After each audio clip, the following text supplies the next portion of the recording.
Hello friends, this is Rahul. Welcome to JRF teamers. So friends, आज की video में हम डिस्कस करेंगे एनटीए पेपर 1 की unit 2 that is research aptitude. तो बेसिकली फ्रेंड्स, इस यूनिट के अंदर मैंने उन सब टॉपिक को इंक्लूड करा है जो कि एग्जाम पॉइंट ऑफ व्यू से इंपॉर्टेंट है।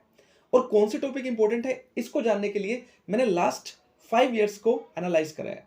ठीक है, जो टॉपिक्स हमारे बार बार रिपीट हो रहे थे, जिनमें से क्वेश्चन रिपीट हो रहे थे, उन टॉपिक्स को मैंने इसके अंदर इंक्लूड करा है। अब कुछ टॉपिक्स ऐसे हो सकते हैं जो आपके सिलेबस में दे रखे होंगे, लेकिन उसको मैंने इस वीडियो में नहीं इंक्लूड करा क्योंकि उनमें से क्वेश्चन ही रिपीट नहीं हो रहा। एक आधी बार कोई क्वेश्चन आया तो आया है। ठीक है, और कुछ टॉपिक्स ऐसे भी देखने को मिलेंगे जो शायद सिलेबस का पार्ट नहीं होगा, लेकिन उसको मैंने इस वीडियो में इंक्लूड करा है क्योंकि उसमें से क्वेश्चन आस्क करे जा रहे हैं। तो कहने का मतलब ये है कि जो वीडियो है टोटली बेस्ड है प्रीवियस ईयर। ओके, तो आपको सोर्स तो पता लग गया होगा कि प्रीवियस ईयर को एनालाइज करने के बाद ही मैंने इस वीडियो को क्रिएट करा है, इसके अंदर जो कंटेंट है उसको क्रिएट करा है। ओके, होप्स आपको वीडियो इंटरेस्टिंग लगेगी। ठीक है, सो चलिए स्टार्ट करते हैं टाइम को वेस्ट के बिना। ओके, वीडियो काफी लॉन्ग होने वाली है, तो इस वीडियो के मैं कुछ की फीचर्स आपको बता देता हूं सो डेट ये आपके लिए हेल्पफुल रहे। ठीक है, स्टार्टिंग में आपको पता लग जाए कि इस वीडियो में क्या आपको देखने को मिलने वाला है। तो सबसे पहले अगर हम बात करें तो जो कंटेंट है वो हमारा सिलेबस और प्रीवियस ईयर दोनों के बेस पर रहेगा। ऐसा नहीं है कि मैंने सारे के सारे टॉपिक सिलेबस से उठा लिए और उसके अंदर डाल दिया हो, और ऐसा भी नहीं है कि टोटली प्रीवियस ईयर बेस्ड है। मैंने सिलेबस और प्रीवियस ईयर दोनों चीजों को एनालाइज करने के बाद ही इस कंटेंट को प्रिपेयर करा है ताकि आपके लिए हेल्पफुल रहे। दूसरा है हाईलाइट की वर्ड्स। बेसिकली पैराग्राफ में जो है चीजें हमें इतनी जल्दी रिमाइंड नहीं होती है, इसलिए मैंने क्या करा है, पैराग्राफ के अंदर जो कीवर्ड्स हैं, जो इंपॉर्टेंट वर्ड्स हैं, उनको हाईलाइट करके अलग से शो कर रखा है सो दैट आप उनको रिमाइंड कर सके, याद कर सके। ठीक है, उसके बाद ब्रीफ एंड इफेक्टिव। अब इतने लॉन्ग लॉन्ग पैराग्राफ मैंने इसमें नहीं डाले हैं। अगर लॉन्ग पैराग्राफ ही पढ़ने हैं तो बेटर रहेगा आप केवीएस समाधान की बुक पढ़ लीजिए, उससे बेटर मुझे कुछ नहीं लगता है। ओके, उसका एक ब्रीफ जो समरी है वो आपको देखने को मिलेगी इस वीडियो के अंदर। Include previous year MCQs. ठीक है, तो प्रीवियस ईयर के बेस पर ही है। समाउ कुछ जगह पर मैंने प्रीवियस ईयर एमसीक्यू को भी शेयर कर रखे हैं ताकि आपको एक आइडिया हो जाए किस तरह के क्वेश्चन आपसे आज किए जाएंगे। और कुछ चीजें हैं जो आपको वीडियो के दौरान ही आपको पता लगेंगी। ओके, सो चलिए स्टार्ट करते हैं। फ्रेंड्स, एक रिक्वेस्ट है, अगर वीडियो अच्छी लगे तो प्लीज लाइक जरूर करना, चैनल को सब्सक्राइब कर लेना अगर आप यूजीसी नेट की प्रिपरेशन कर रहे हैं तो। चलिए स्टार्ट करते हैं। ओके, सबसे पहला और सबसे इंपॉर्टेंट टॉपिक आता है रिसर्च। ओके, तो रिसर्च के टाइप्स, जिसमें से हर बार, कई बार तो मैच ऑफ द फॉलोइंग में, कई बार असर्शन रीजन में, और कई बार हमें डायरेक्ट क्वेश्चन देखने को मिलता है रिसर्च का। ओके, तो रिसर्च का मतलब ही क्या होता है पहले ये जान लेते हैं। तो रिसर्च का मतलब होता है to gain information about something. किसी भी चीज के रिगार्डिंग डिटेल इंफॉर्मेशन गैदर करना, वही बेसिकली क्या है, रिसर्च है, जो हम डिफरेंट डिफरेंट मेथड से करते हैं। ठीक है, अब रिसर्च के काफी सारे टाइप्स होते हैं, एक बाय वन हम हर एक किसी को जानेंगे। ओके, तो कौन कौन से मेथड मैं आपके साथ डिस्कस करने वाला हूं। तो fundamental, applied, action, casual, competitive, cross sectional, deductive, inductive, exploratory, field, flexible, laboratory, longitudinal, policy, quantitative, qualitative. तो ये सारे मेथड्स हैं जिसमें से हमारे क्वेश्चन आस्क किए गए हैं। ठीक है, तो ये सब मेथड वन बाय वन हम डिस्कस करेंगे। ओके, सो चलिए करते हैं। सबसे पहला और सबसे बेसिक मेथड, नाम भी बेसिक मेथड यही है, फंडामेंटल रिसर्च। फंडामेंटल नाम से पता लग रहा होगा, जनरली हम बात करते हैं फंडामेंटल प्रिंसिपल्स की। Okay, so fundamental is also known as basic और थ्योरेटिकल रिसर्च। तो फंडामेंटल रिसर्च को हम बेसिक और थ्योरेटिकल रिसर्च के नाम से भी जानते हैं। Research is design to help researcher better understand certain phenomena in the world. तो बेसिकली क्या है, बेसिक अंडरस्टैंडिंग को क्लियर करने के लिए हम फंडामेंटल रिसर्च करते हैं। जिस चीज के बारे में मुझे कुछ भी नहीं पता, उस चीज के बारे में मैं जान रहा हूं, मैं अपना बेस क्लियर कर रहा हूं, तो उस रिसर्च को बेसिकली मैं क्या कहूंगा, फंडामेंटल रिसर्च कहूंगा। This research attempts to broaden your understanding and expand scientific theories and explanation. तो बेसिकली हमारी अंडरस्टैंडिंग को ब्रॉड करने के लिए नॉलेज जब हम गैदर करते हैं तो बेसिकली हमारी अंडरस्टैंडिंग क्या हो जाती है, ब्रॉड हो जाती है। जब मुझे किसी भी चीज के बारे में नहीं पता और मैं उसके बारे में नॉलेज गेन कर रहा हूं, तो वो जो रिसर्च कहलाएगी, स्टार्टिंग में जो रिसर्च कराएगी, जो बेस क्लियर करने के लिए है, वो होगी हमारी फंडामेंटल रिसर्च। एक एग्जांपल के साथ समझते हैं।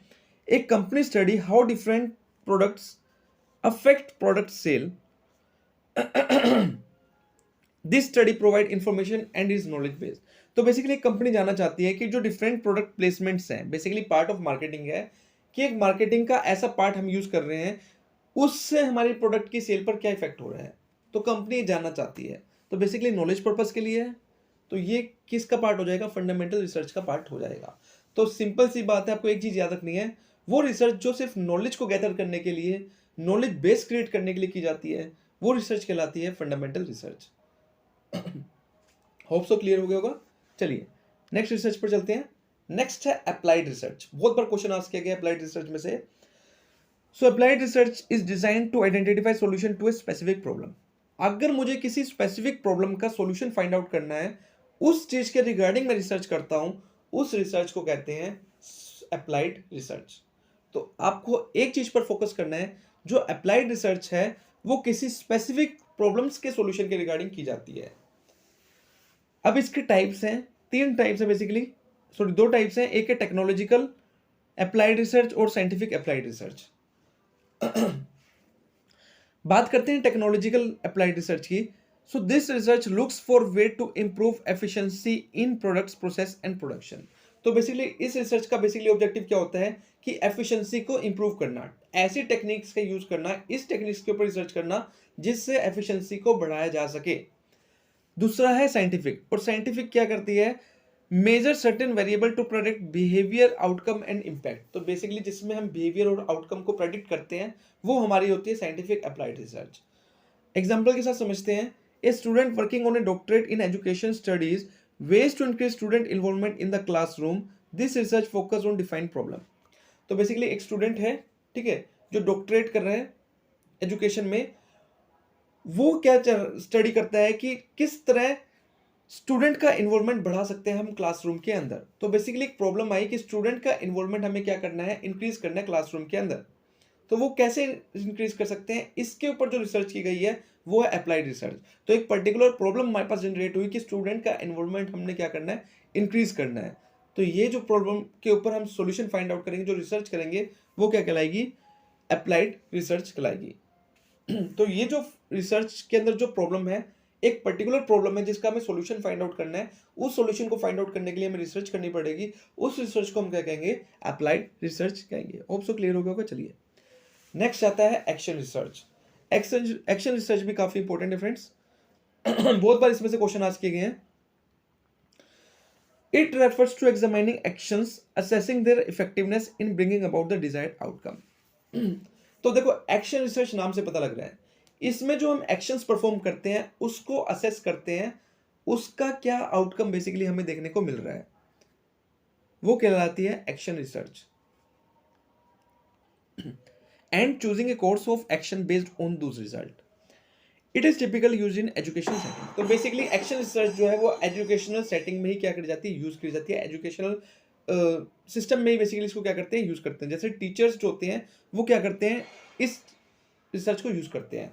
अब वो यूज कैसे करते हैं? बेसिकली असेसमेंट करने के लिए। तो असेसमेंट करने के लिए हम एक्शन रिसर्च का क्या करते हैं? यूज करते हैं, जिसमें हम क्या है, हमने कुछ पढ़ाया, मान लो मैंने आज एक मेथड से किसी को टीच करा, अब उस मेथड टीच करने के बाद क्या मुझे आउटकम मिल रहा है, वो कहलाएगा, उसके ऊपर जो रिसर्च है वो कहलाएगी हमारी एक्शन रिसर्च। जो एक्शंस मैं परफॉर्म कर रहा हूं, मान लो आज मैं लेक्चर बेस्ड मेथड से टीच करके आया, एक हफ्ते बाद मैंने रिजल्ट देखा, आउटकम अच्छा नहीं आ रहा, ठीक है, अब उस चीज को इवेल्युएट करने में जो रिसर्च करी वो कहलाएगी एक्शन रिसर्च। एग्जाम्पल के साथ समझते हैं। A teacher collect data about their method of teaching 5th grade math. तो एक टीचर है जो 5th क्लास को टीच कर रही है, मैथ टीच कर रही है। Eight the end of the first school quarter, एक क्वार्टर के बाद, दे discovered only 33% student demonstrated proficiency in the concept. तो एक टीचर है जो बेसिकली मैथ टीच करती है, उन्होंने क्या करा, एक क्वार्टर तक टीच करा पर्टिकुलर मेथड से, उसके बाद उन्होंने आउटकम देखा और उन्होंने एनालाइज करा कि 33% स्टूडेंट ही है जो सही से अंडरस्टैंड कर पा रहे हैं। तो यहाँ पर हमने अपने एक्शंस को जाना, उसके ऊपर रिसर्च करी, दैट्स वाई इसको कहते हैं हम एक्शन रिसर्च। ठीक है, तो बस आपको एक चीज पर फोकस करना है। बेसिकली ये जो रिसर्च है एजुकेशनल इंस्टीट्यूशन में फॉलो की जाती है ज्यादातर। दूसरा यहाँ पर हमारा जो फोकस रहता है एक्शंस के ऊपर ही रहता है। इसके बाद हम बात करते हैं कैजुअल रिसर्च। सबसे पहली बात तो कैजुअल रिसर्च को हम एक्सप्लेनेटरी रिसर्च के नाम से भी जानते हैं। Seeks to determine cause and effect relationship. So casual relationship जो है डिफाइन करती है रिलेशनशिप किसके बीच में, कॉज और इफेक्ट के बीच में। ठीक है, जो कारण हुआ उस कारण का इफेक्ट क्या हुआ, इसके बीच जो रिलेशनशिप डिटरमाइन करती है वो है हमारी casual research. It identify how one variable affect the change in other. जैसे कि मान लो मेरा एक बिजनेस है, मैंने बिजनेस में एडवर्टाइजमेंट यूज करी, ठीक है, टीवी के थ्रू एडवर्टाइजमेंट दी। अब जैसे ही मैंने एडवर्टाइजमेंट दी, मेरी सेल जो है प्रोडक्ट की वो एकदम इंक्रीज होगी। तो एक वेरिएबल रहा एडवर्टाइजमेंट और दूसरा वेरिएबल रहा सेल। तो यहाँ पर कॉज एंड इफेक्ट की हमें बात देखने को मिल रही है। कॉज मेरा हो गया एडवर्टाइजमेंट और इफेक्ट हो गया सेल। तो ये जो रिलेशनशिप डिफाइन करा जा रहा है वो है कैजुअल रिसर्च। तो casual research is important for evaluating current process and procedure, determine it and how changes takes place. Friends एक चीज याद रखना, क्वेश्चन आपके पास कैसा आएगा, केस स्टडी का क्वेश्चन आएगा। आपको बताया जाएगा, एक क्वेश्चन दिया जाएगा, एग्जांपल दिया जाएगा कि एक पर्सन है, बिजनेस है, उसने अपनी एडवर्टाइजमेंट करी किसी चीज की और उससे ऑटोमेटिकली सेल इंक्रीज होगी। तो बताओ ये कौन सी रिसर्च का एग्जांपल है। तो यहाँ पे बेसिकली आपको जानना पड़ेगा कि यहाँ पे कॉज एंड इफेक्ट की बात करी जा रही है। तो ये एग्जांपल रहेगा हमारा कैजुअल रिसर्च का। ओके, इस तरह आपको अंडरस्टैंड करना होगा। डायरेक्ट क्वेश्चन नहीं आता है, हमेशा जो क्वेश्चन आता है वो हमारा एग्जाम्पल के बेस्ड पर आता है। सेम अगर आपके पास एग्जांपल आया कि एक टीचर है, वो टीच कर रही है स्टूडेंट्स को, at the end of the week वो इवेल्युएट करती है कि जो इसका मेथड है वो सही नहीं है। तो बताओ ये कौन से मेथड है, कौन सी रिसर्च है। तो आपको बताना है कि ये एक्शन रिसर्च का पार्ट है। ओके, चलिए नेक्स्ट रिसर्च पर चलते हैं। नेक्स्ट है कंपैरेटिव रिसर्च। काफी सिंपल रिसर्च है। इसमें बेसिकली कंपैरिजन किया जाता है सिमिलरिटीज और डिसिमिलरिटीज को जाना जाता है इंडिविजुअल्स के बीच में, सब्जेक्ट्स के बीच में और ग्रुप के बीच में। ठीक है, जहां पे हम कंपैरिजन करते हैं वो होती है कंपैरेटिव रिसर्च। इसके बाद हम बात करते हैं क्रॉस सेशनल रिसर्च। तो क्रॉस सेशनल रिसर्च वो होती है जो at a particular point of time की जाती है। ठीक है, एक ही समय पर जो रिसर्च करी जा रही है वो कहलाएगी क्रॉस सेशनल रिसर्च। ठीक है, बेसिकली साइंड्रस होती है। साइंड्रस हमने पढ़ा असाइंड्रस और साइंड्रस। साइंड्रस मतलब कि सेम टाइम पर जो कंडक्ट की जाती है। Participants are generally chosen based on specific shared characteristics such as age, gender और income। ठीक है, तो ये at the same point of time पर इस रिसर्च को करा जाता है। ठीक है, ऐसा नहीं है कि जैसे कि मान लो एट द सेम टाइम मैंने कुछ पार्टिसिपेंट्स को इकट्ठा करा, उनसे उनके बारे में डाटा कलेक्ट करा और एट द सेम टाइम मैंने कंक्लूजन निकाल कर दे दिया, वो कहलाएगी cross sectional research.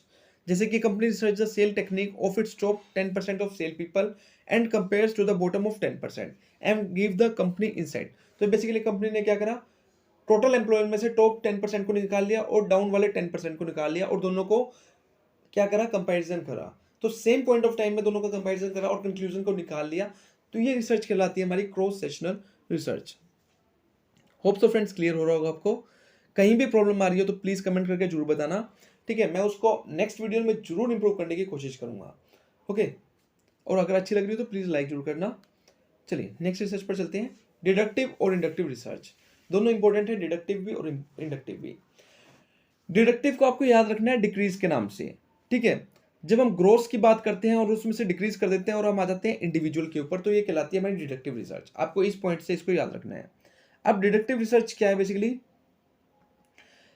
It is the opposite of inductive research and move from the broad to specific. तो जब हम बात करते हैं ब्रॉड से, डिक्रीज हो रहा है, ब्रॉड से स्पेसिफिक पर हम काम कर रहे हैं, तो हम किस चीज को कहेंगे, डिडक्टिव रिसर्च की बात करेंगे। ओके, जैसे कि मान लो मैं बात कर रहा हूं कि पूरे वर्ल्ड में जो है कोविड के केसेस इंक्रीज होने लग गए हैं, इसलिए हमारे इंडिया में भी केसेस इंक्रीज हो रहे हैं। तो ब्रॉड लेवल हो गया पूरा वर्ल्ड और उसके बाद एक नैरो लेवल हो गया इंडिया। इंडिया पार्ट है वर्ल्ड का। तो ये कौन सा पार्ट हो गया रिसर्च का, डिडक्टिव रिसर्च का पार्ट हो गया। Okay, researcher shows a hypothesis and test its accuracy through experiment and observation. तो बेसिकली रिसर्चर यहाँ पे क्या करते हैं, हाइपोथेसिस को डिटरमाइन करते हैं और उसके बाद क्या करते हैं, एक्सपेरिमेंटेशन से उसको टेस्ट करने की कोशिश करते हैं। तो यही चीज इंपॉर्टेंट है। इसके ऊपर कई बार क्वेश्चन आया हुआ है कि जो डिडक्टिव रिसर्च है यहाँ पर हाइपोथेसिस को डिटरमाइन किया जाता है और उसके बाद उसको टेस्ट किया जाता है एक्सपेरिमेंटेशन और ऑब्जर्वेशन के थ्रू। जबकि इंडक्टिव रिसर्च क्या होती है, वो स्पेसिफिक टू जनरल काम करती है। मतलब मैंने एक स्पेसिफिक चीज कही और उसी को मैं जनरल लेवल पर लेकर जा रहा हूं, वो होगी हमारी इंडक्टिव रिसर्च, अपोजिट है डिडक्टिव का। It is also known as theory building research. ये इंपॉर्टेंट है फ्रेंड्स, इसको थ्योरी बिल्डिंग रिसर्च भी हम बेसिकली कहते हैं। ओके, चलिए अब हम बात करते हैं एक्सप्लोरेटरी रिसर्च। अब एक्सप्लोरेटरी रिसर्च क्या है, नाम से पता लग रहा है, this research what is already known about a topic and what additional information may include getting all relevant information and compiling it accessible format that was not available previously। तो basically हम एक्सप्लोर कर रहे हैं मान लो किसी चीज़ के बारे में मुझे कुछ पता है, थोड़ा बहुत कुछ पता है, बाकी नहीं पता। अब मैं बाकी जानने के लिए भी क्या करूँगा, रिसर्च करूँगा। उस रिसर्च को कहेंगे एक्सप्लोरेटरी रिसर्च। ठीक है? जैसे कि मान लो मुझे सलमान खान के बारे में सिर्फ 30% ही नॉलेज है, 70% मुझे नहीं पता। अब मैं उसकी 70% नॉलेज भी जानने के ऊपर उत्सुक हूँ, बेचैन हूँ, उसके बारे में 70% जो इन्फॉर्मेशन है उसको भी गैदर करना चाहता हूँ। तो इस रिसर्च को कहेंगे एक्सप्लोरेटरी, क्योंकि मैं यहाँ पे एक्सप्लोर करना चाहता हूँ किसी एक पर्टिकुलर इंडिविजुअल को, या किसी एक पर्टिकुलर प्लेस की बात कर सकते हैं, पर्टिकुलर कंट्री की बात कर सकते हैं। मुझे उस कंट्री के बारे में 30% नॉलेज है, मैं 70% जानना चाहता हूँ। इस रिसर्च को कहते हैं एक्सप्लोरेटरी रिसर्च, जहाँ पे बेसिकली हम एक्सप्लोर कर रहे हैं चीज़ों को। चलिए अब हम बात करते हैं फील्ड रिसर्च। अगेन नाम से पता लग रहा है फील्ड रिसर्च क्या होती है। इस तरह की रिसर्च जो लोकेशन पर ही की जाती है, ऑन साइट, साइट पर ही की जाएगी, वो कहलाएगी field research. So this type of research requires on site observation and data collection. जैसे कि एक मैन्युफैक्चरिंग प्लांट है, hires an environmental engineering firm to test the air quality.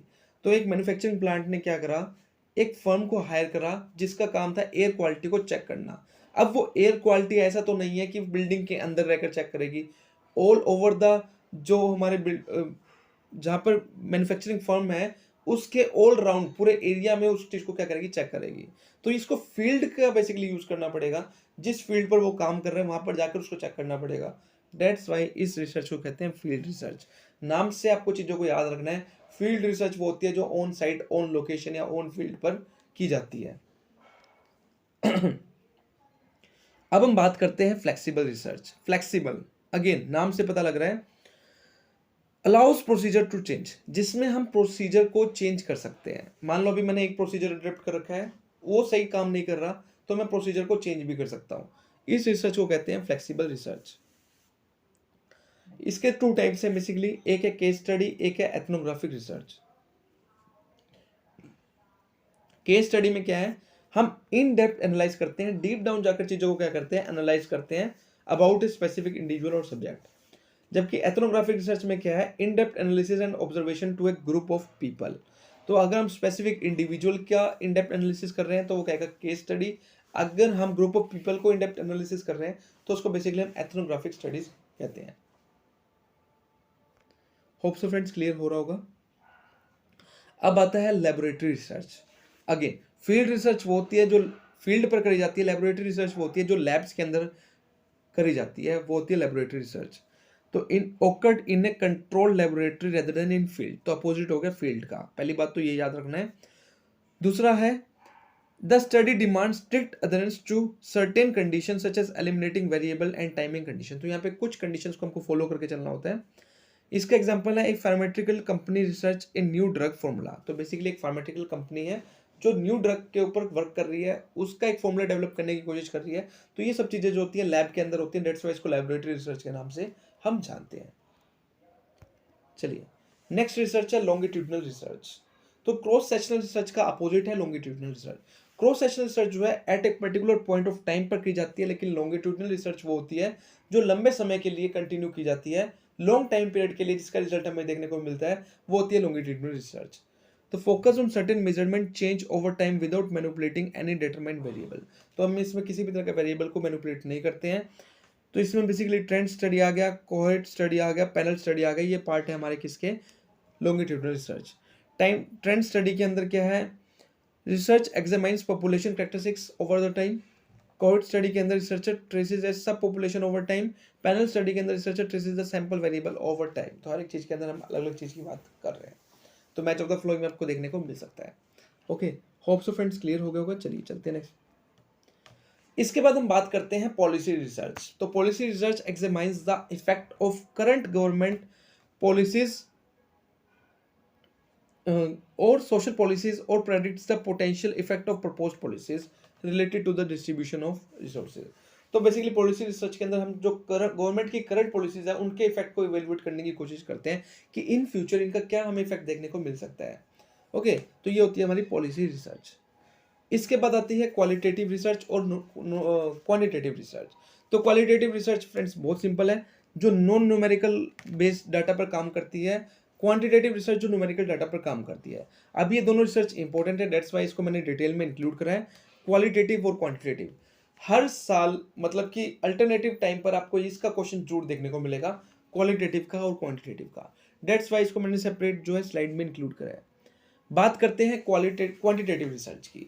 तो क्वांटिटेटिव रिसर्च, पहली बात तो वो रिसर्च होती है जो एक्सप्रेस की जाती है नंबर्स और ग्राफ्स की फॉर्म में, वो होती है हमारी quantitative research. Using quantitative research if you want to test और कंफर्म समथिंग, तो अगर हमें हाइपोथेसिस का टेस्ट करना होता है तो बेसिकली हम क्वांटिटेटिव रिसर्च को यूज करते हैं, क्योंकि इसमें हम काफ़ी सारे टेस्ट लगाते हैं जब हम हाइपोथेसिस को यूज करते हैं। डेट्स वाई यहाँ पर हम क्वांटिटेटिव रिसर्च का यूज करते हैं, क्योंकि टेस्ट के अंदर हमें नंबर्स का यूज करना होता है। इसलिए quantitative research is a particularistic in nature, तो ये याद रखना आपको, क्वांटिटेटिव रिसर्च हमेशा पार्टिकुलरिस्टिक होता है। ठीक है, पर्टिकुलर चीज़ों के बारे में हम यहाँ पे बात करते हैं। The main objective of quantitative research is to examine the cause and effect between the variable, तो वेरिएबल्स के बीच में कोज एंड इफेक्ट को स्टडी करते हैं, ये इसको कहते हैं quantitative research. The reasoning used to synthesise data in this research is deductive, तो क्वांटिटेटिव रिसर्च को डिडक्टिव रिसर्च के नाम से भी जान लेते हैं हम, और जो रीजनिंग इसमें यूज की जाती है वो डिडक्टिव रीजनिंग ही होती है, जिसके अंदर हम पहले हाइपोथेसिस को डिटरमाइन करते हैं, फिर उसको हम टेस्ट करने का काम करते हैं। इसलिए इसको डिडक्टिव रीजनिंग के नाम से, डिडक्टिव रिसर्च के नाम से भी हम जान लेते हैं। इसके बाद हम बात करते हैं क्वालिटेटिव रिसर्च, अपोजिट है क्वांटिटेटिव रिसर्च का। क्वालिटेटिव रिसर्च के अंदर हम बात करते हैं किस चीज के बारे में, कंसेप्ट्स के बारे में बात करते हैं, यहाँ पे कोई नंबर्स की बात नहीं की जाती। ठीक है, रियल वर्ल्ड कंटेक्स्ट की बात करते हैं through the use of interview and observation, तो हम इसमें जो मेथड्स यूज करते हैं इंटरव्यू और ऑब्जर्वेशन को यूज करते हैं। Use qualitative research if you want to understand something, जब हमें किसी चीज को अंडरस्टैंड करना होता है, कंसेप्ट्स को अंडरस्टैंड करना होता है, तो हम क्वालिटेटिव रिसर्च का यूज करते हैं। क्वांटिटेटिव रिसर्च जो है होलिस्टिक है नेचर के अंदर, ये चीज आपको याद रखना है। क्वांटिटेटिव रिसर्च जो है पर्टिकुलर इन नेचर है, और क्वालिटेटिव रिसर्च जो है वो होलिस्टिक है नेचर में। The objective of this research to engage and discover various ideas, तो बेसिकली इसका जो ऑब्जेक्टिव है नए नए आइडियाज को डिस्कवर करना, एंगेज करना, ये बेसिकली इसका ऑब्जेक्टिव है। इस रिसर्च को हम इंडक्टिव रिसर्च के नाम से भी जानते हैं। ओके, तो ये चीज इंपॉर्टेंट है, याद रखना। क्वालिटेटिव रिसर्च को हम इंडक्टिव रिसर्च के नाम से भी जानते हैं, तो कई बार इनके सिनोनिम्स में हम यूज कर लेते हैं, क्वालिटेटिव इंडक्टिव और क्वांटिटेटिव डिडक्टिव, ये इंपॉर्टेंट है, इसको याद रखना। ओके, ये थी हमारी क्वालिटेटिव और क्वांटिटेटिव, क्योंकि ये इंपॉर्टेंट टॉपिक था, डेट्स वाई इसको मैंने अलग अलग स्लाइड्स में अच्छे से आपके साथ डिस्कस किया है। Okay, hope so friends clear. Okay, so चलिए फ्रेंड्स, अब हम डिस्कस करते हैं positivism and post positivism approach of research. एक बहुत ही ब्रीफ टॉपिक है, लेकिन काफी इंपॉर्टेंट टॉपिक है, थोड़ा सा समझने वाला भी है। ठीक है, और जो रिसर्च के टाइप्स है उससे हटकर जो है ये टाइप्स है हमारे पॉजिटिविज्म एंड पोस्ट पॉजिटिविज्म, और हमारे सिलेबस में भी इसको अलग से मेंशन किया गया है। ठीक है, तो चलिए डिस्कस करते हैं इसको, इनके टाइप्स को। बात करते हैं पॉजिटिविज्म रिसर्च। एक ऐसी रिसर्च होती है जहां पर जो ह्यूमन इंटरेक्शन होता है वो काफी लिमिटेड होता है, जहां पर जो रिसर्चर का इंटरेक्शन होता है वो काफी लिमिटेड होता है, under the positivism research. So under this research only factual knowledge is gained through observation, that is through senses. तो बेसिकली यहाँ पर हम सिर्फ फैक्चुअल नॉलेज को ही क्या करते हैं, गेन करते हैं। फैक्चुअल नॉलेज मतलब कि जो नॉलेज ऑलरेडी एग्जिस्ट करती है उसी नॉलेज को हम क्या कर रहे हैं, गेन कर रहे हैं अपनी सेंसेस से। ठीक है, सेंसेस के अंदर भी हम ऑब्जर्वेशन बेसिकली हम यूज कर रहे हैं, ऑब्जर्व करके चीजों को, नॉलेज को हम क्या कर रहे हैं, गेन कर रहे हैं। Due to the role of researcher is limited, the research is limited up to the data collection and interpretation. Basically यहाँ पर जो रिसर्चर का रोल रहता है वो लिमिटेड रहता है, लिमिटेड इन द सेंस जो रोल है रिसर्चर का वो क्या है, बेसिकली डाटा को कलेक्ट करना और उसको इंटरप्रेट करना। Hence research finding are usually observable and quantifiable। तो बेसिकली जो हमारी रिसर्च फाइंडिंग्स होती हैं, जो हम कंक्लूजन निकालते हैं, वो ऑब्जर्वेबल होता है और क्या होता है, क्वांटिफेबल होता है। ठीक है, नंबर्स की फॉर्म में जनरली हमें देखने को मिलता है। तो ये है हमारी पॉजिटिविज्म रिसर्च। इसके बाद है पोस्ट पॉजिटिविज्म रिसर्च, अपोजिट है हमारा पॉजिटिविज्म का। अब पोस्ट पॉजिटिविज्म रिसर्च क्या होता है, इसमें क्या है, as per this research concepts are relevant only if they support action. तो बेसिकली जो हमारे कंसेप्ट है तभी हम कहेंगे कि रेलिवेंट है अगर वो एक्शंस को क्या करेंगे, सपोर्ट करेंगे। It says a lot of interpretations may be based upon assumption. तो यहाँ पर जो है कई तरह की इंटरप्रिटेशन करी जाती हैं जो कि डिपेंड करती है किस चीज़ के ऊपर, असम्पशंस के ऊपर। और असम्पशंस बेसिकली हमारी हाइपोथेसिस होती हैं जिसके बेस पर इंटरप्रिटेशन जो करती है वो डिपेंड करती है। Under this, it is believed that there are laws and theories that govern the world। Basically ऐसा माना जाता है कि हमारे जो देश है, जो हमारी दुनिया है, वो सारे की सारी डिपेंड करती है किसके ऊपर? लॉज और थ्योरीज के ऊपर। ऐसा माना गया है पोस्ट पॉजिटिविज्म रिसर्च के अंदर। अब बेसिकली जो है जो रिसर्च है वो बेस्ड है फेनोमेनोलॉजिकल रिसर्च, एथनोग्राफिक रिसर्च और एक्शन रिसर्च। इन तीन रिसर्च के ऊपर बेस्ड है हमारी post positivism research. Phenomenological research कहती है that focus on community of a lived experience. अगर हम बात करें ethnographic research, process of describing the culture, जहां पर कल्चर को हम डिस्क्राइब करते हैं। और एक्शन रिसर्च कौन सी है? Help researcher to describe the practical solution of a given problem. ठीक है, तो प्रैक्टिकल प्रॉब्लम्स का सॉल्यूशन फाइंड आउट करने के लिए जो रिसर्च है हमारी बेसिकली एक्शन रिसर्च है, जिसको हमने टाइप्स ऑफ रिसर्च में भी डिस्कस किया था। तो फ्रेंड्स बेसिकली क्या है, ये आपसे मैच ऑफ द फ्लोइंग में आज किए जा सकते हैं। ठीक है, एक साइड हमें टाइप्स दिए होंगे ऑफ पोस्ट पॉजिटिविज्म, दूसरी साइड उसका मीनिंग दिया होगा और हमने मैच करना होगा। तो ये चीज याद रखना, फेनोमेनोलॉजिकल रिसर्च किस चीज के रिगार्डिंग है, एथनोग्राफिक रिसर्च किस चीज के रिगार्डिंग है, और एक्शन रिसर्च जो कि बेसिकली प्रैक्टिकल नॉलेज के रिगार्डिंग हम देखते हैं। ओके, तो एक साइड है पॉजिटिविज्म, एक साइड है पोस्ट पॉजिटिविज्म। तो ये दो तरह की रिसर्च है। ओके, सो चलिए अब हम डिस्कस करते हैं प्रीवियस ईयर एमसीक्यू। बेसिकली किस तरह के क्वेश्चन अभी तक हमें देखने को मिले हैं इन कंटेंट में से। तो जैसे कि क्वेश्चन है हमारे पास एक्सप्लोरेटरी रिसर्च इंटेंटेड टू। तो बेसिकली एक्सप्लोरेटरी रिसर्च जो है किस चीज के रिगार्डिंग करी जाती है? ए है gather primary information, B find out the causality, C है know the statistical significance, D discover the specific context of research. तो बेसिकली एक्सप्लोरेटरी रिसर्च है जो एक्सप्लोर करने के रिगार्डिंग, और एक्सप्लोर करने का मतलब क्या है? हम क्या कर रहे हैं? प्राइमरी इंफॉर्मेशन को गैदर कर रहे हैं, तो इसलिए हम एक्सप्लोरेटरी रिसर्च को करते हैं। दूसरा है a major focus in qualitative research is on. तो जो क्वालिटेटिव रिसर्च है उसका मेजर फोकस क्या रहता है? Basically historicity, casualty, social reflection, creating and artificial intelligence. तो हमारा जो क्वांटिटेटिव रिसर्च है उसका मेन फोकस है किस चीज के ऊपर? कैजुअलिटी के ऊपर। ओके, सो चलिए चलते हैं नेक्स्ट टॉपिक के ऊपर, वो है हमारा रिसर्च डिजाइन। तो रिसर्च डिजाइन फ्रेंड्स, इसके जो टाइप्स हैं वो काफी इंपॉर्टेंट है, जहां से हमें बेसिकली क्वेश्चन देखने को मिलता है। बात करते हैं रिसर्च डिजाइन होता क्या है, इसके टाइप्स कौन कौन से हैं, इसको डिस्कस करते हैं। चलिए,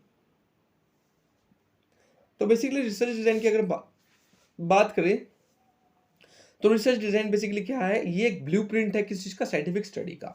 हमें स्टडी करने किस तरह है, रिसर्च करने किस तरह है, इसका एक पर्टिकुलर ब्लूप्रिंट होता है कि पहले क्या करना है उसके बाद क्या करना है। ये बेसिकली कहलाता है रिसर्च डिजाइन। ठीक है, तो बेसिक फॉर्म यही है कि रिसर्च डिजाइन का मतलब क्या है? ये एक ब्लूप्रिंट है किस चीज का? साइंटिफिक स्टडी का। It include research methodologies, tools and techniques to conduct the research. तो बेसिकली रिसर्च डिजाइन में क्या क्या इंक्लूड होता है?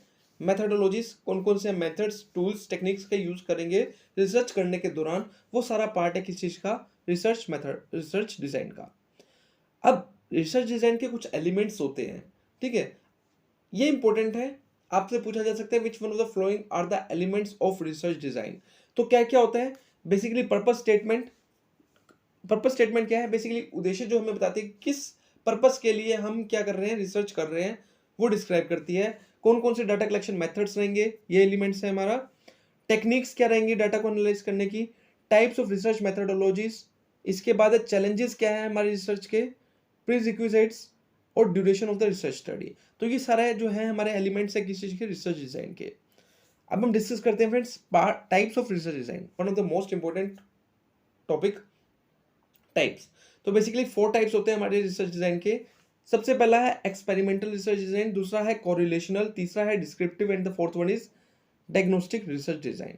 वन बाय वन हम डिस्कस करेंगे।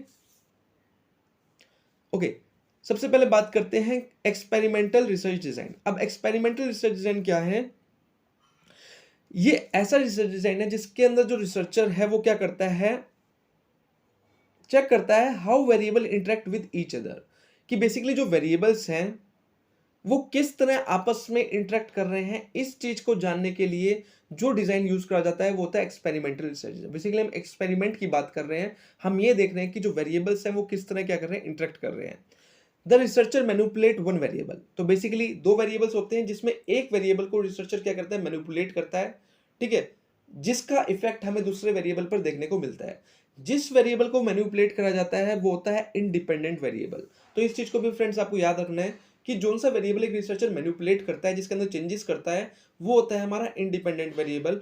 जिस वेरिएबल के अंदर हमें चेंजेस देखने को मिलते हैं due to the manipulated variable, उस वेरिएबल को हम कहते हैं डिपेंडेंट वेरिएबल। तो जो दूसरे वेरिएबल के ऊपर डिपेंड है वो हमारा कौन सा है, बेसिकली हमारा डिपेंडेंट वेरिएबल। तो बेसिकली एक्सपेरिमेंटल रिसर्च डिजाइन के अंदर क्या है, हम देखते हैं इंटरेक्शन किस तरह हो रहा है वेरिएबल्स के बीच में, एक वेरिएबल दूसरे वेरिएबल को किस तरह इफेक्ट कर रहा है, हम ये जानने की कोशिश करते हैं। ये होता है एक्सपेरिमेंटल रिसर्च डिजाइन। ओके, इसके बाद हम बात करते हैं correlational research design.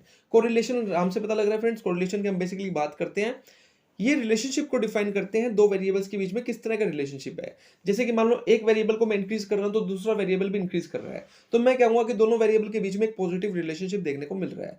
On the contrary, अगर एक वेरिएबल इंक्रीज हो रहा है और दूसरा वेरिएबल डिक्रीज हो रहा है, तो मैं कहूंगा कि दोनों वेरिएबल के बीच में नेगेटिव रिलेशनशिप है। इस रिलेशनशिप को जिस डिजाइन के अंदर बात बताया जाता है वो होता है हमारा कोरिलेशनल रिसर्च डिजाइन।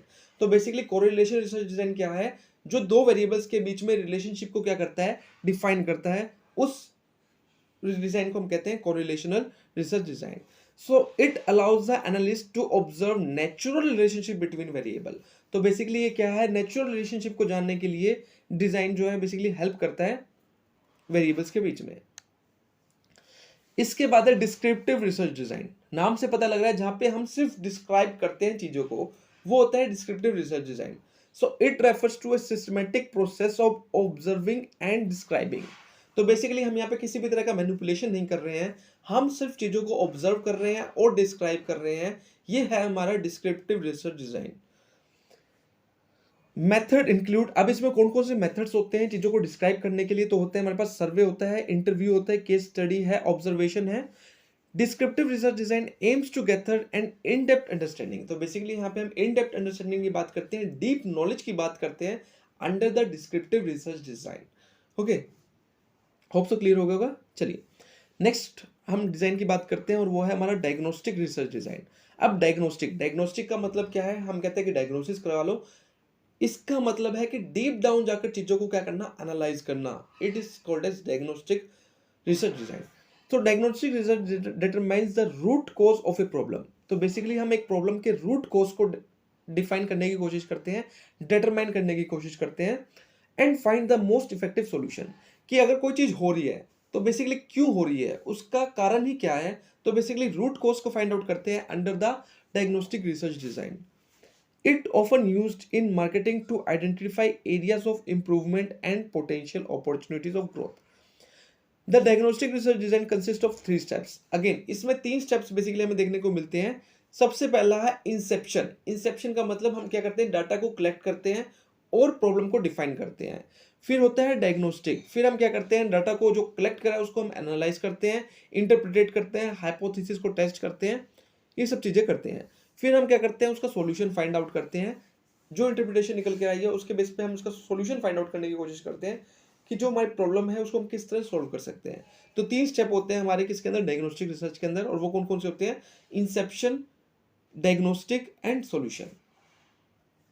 चलिए इसके बाद हम बात करते हैं प्रोसेस ऑफ रिसर्च। रिसर्च का प्रोसेस काफी इंपॉर्टेंट है फ्रेंड्स। क्वेश्चन कैसे आता है, एक ही क्वेश्चन आज तक आता रहा है इस प्रोसेस में से, और वो है हमारे को स्टेप्स को अरेंज करना होता है, कौन सा स्टेप पहले आएगा और कौन सा स्टेप हमारा बाद में आएगा। ठीक है, तो देखो जब भी हम रिसर्च करते हैं तो सबसे पहले हमारे पास रिसर्च करने के लिए एक प्रॉब्लम का होना जरूरी है, उस प्रॉब्लम के ऊपर ही हम क्या करते हैं, रिसर्च करते हैं। तो पहला स्टेप होता है हमारा identification and formulation of problem. Problem find out करने के बाद हम एक हाइपोथेसिस क्या करते हैं, डिटरमाइन करते हैं, एक अजम्पशन लगाते हैं कि इस तरह का कुछ हो सकता है। तो सेकंड स्टेप बेसिकली हमारा क्या रहता है, हाइपोथेसिस डिटरमिनेशन। तो हाइपोथेसिस को हम क्या करते हैं, डिटरमाइन करते हैं। हाइपोथेसिस दो तरह की होती है, एक नल हाइपोथेसिस होती है, एक अल्टरनेटिव होती है। दोनों के बारे में हम आगे वाली स्लाइड्स में जानने की कोशिश करेंगे। अब हमने हाइपोथेसिस को डिटरमाइन कर लिया, उसके बाद चॉइस ऑफ रिसर्च डिजाइन। अब आपको देखना है कौन सा डिजाइन बेसिकली आप यूज करोगे यहाँ पे। इट माइट बी पॉसिबल आप एक्सपेरिमेंटल रिसर्च डिजाइन करो, आप क्या है कोरिलेशनल करो, कौन सा रिसर्च डिजाइन आप यूज करने वाले अपने रिसर्च के अंदर वो आपको सिलेक्ट करना होगा, और वो टोटली डिपेंड करता है हमारी हाइपोथेसिस के ऊपर और प्रॉब्लम के ऊपर डिटरमाइन करता है। फिर हम देखेंगे डिटरमाइन सोर्स ऑफ डाटा। अब जो रिसर्च करनी है उसका सोर्स क्या रहेगा। इट माइट बी पॉसिबल एक प्राइमरी सोर्स हो सकता है, ठीक है, या सेकेंडरी सोर्स हो सकता है। प्राइमरी जो कि फर्स्ट टाइम मैं डाटा कलेक्ट करूंगा, सेकेंडरी जो ऑलरेडी एग्जिस्टिंग डाटा का मैं क्या करूंगा, यूज करूंगा। उसके बाद डिजाइन डाटा कलेक्शन फॉर्म। अगर मैं प्राइमरी डाटा का यूज कर रहा हूं तो मुझे एक डाटा कलेक्शन फॉर्म बनाना होगा, ठीक है। जैसे कि आजकल हम ऑनलाइन गूगल फॉर्म बना लेते हैं, उसमें मैं कई तरह के क्वेश्चंस मेंशन करूंगा।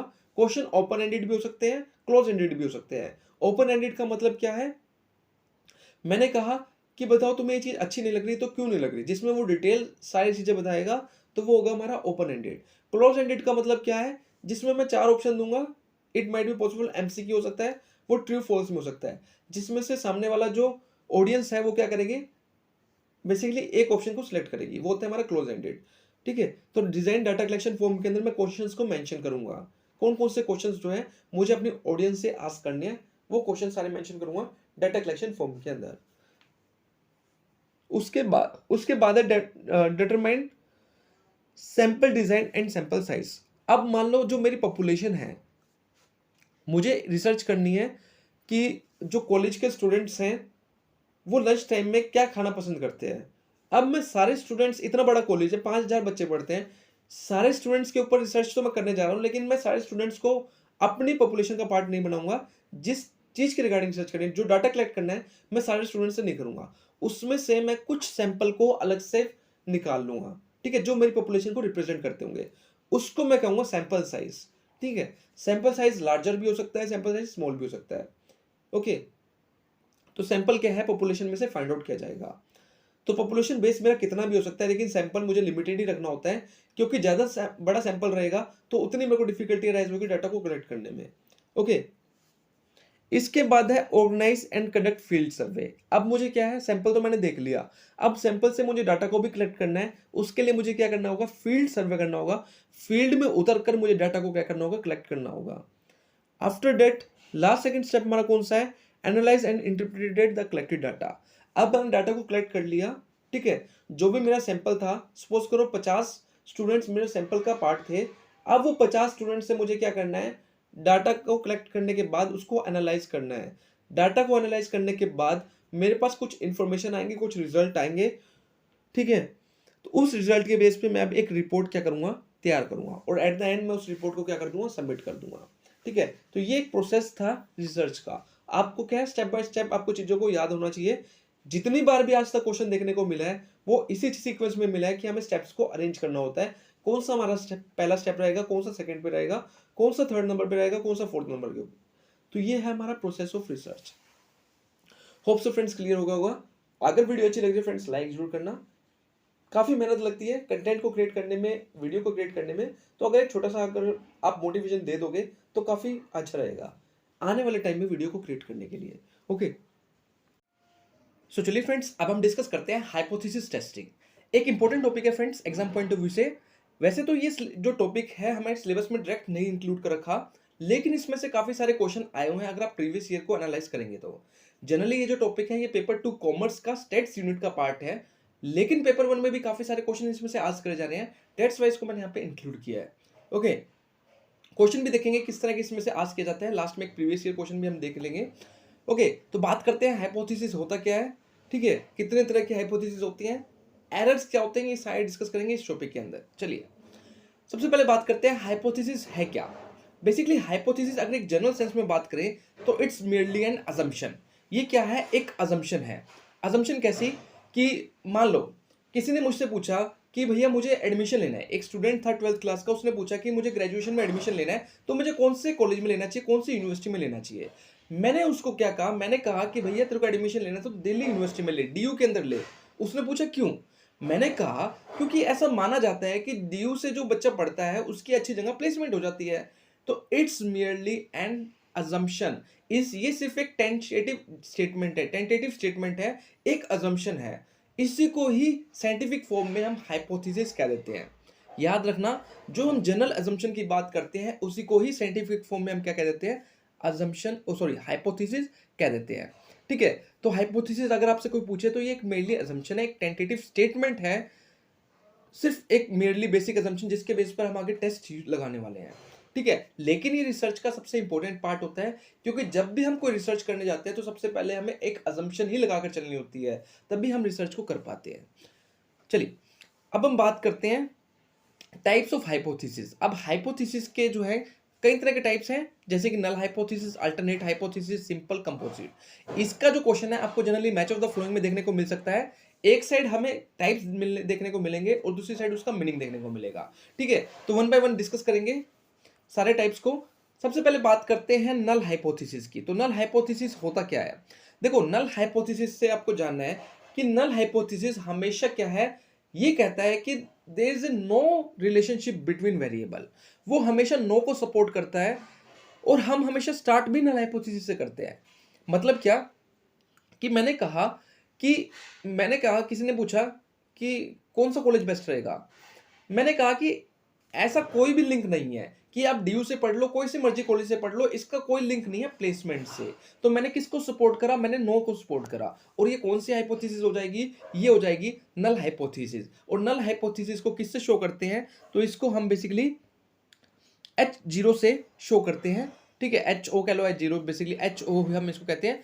It is a negative statement. तो याद रखना, ये हमेशा नेगेटिव स्टेटमेंट होती है। कि मैंने कहा, किसी ने पूछा क्या डीयू में पढ़ने से कुछ फायदा होता है? मैंने कहा नहीं नहीं, कोई फायदा नहीं है। कहीं मर्जी से पढ़ लो आप, छोटी मोटी यूनिवर्सिटी से, स्टेट यूनिवर्सिटी से, सेंट्रल यूनिवर्सिटी से, कहीं मर्जी से पढ़ लो, एक ही बात है, प्लेसमेंट तो आपके ऊपर डिपेंड करती है। तो मैं यहाँ पर जो फोकस कर रहा हूँ, नो के ऊपर फोकस कर रहा हूँ, एक नेगेटिव स्टेटमेंट दे रहा हूँ, ये होगी मेरी नल हाइपोथेसिस।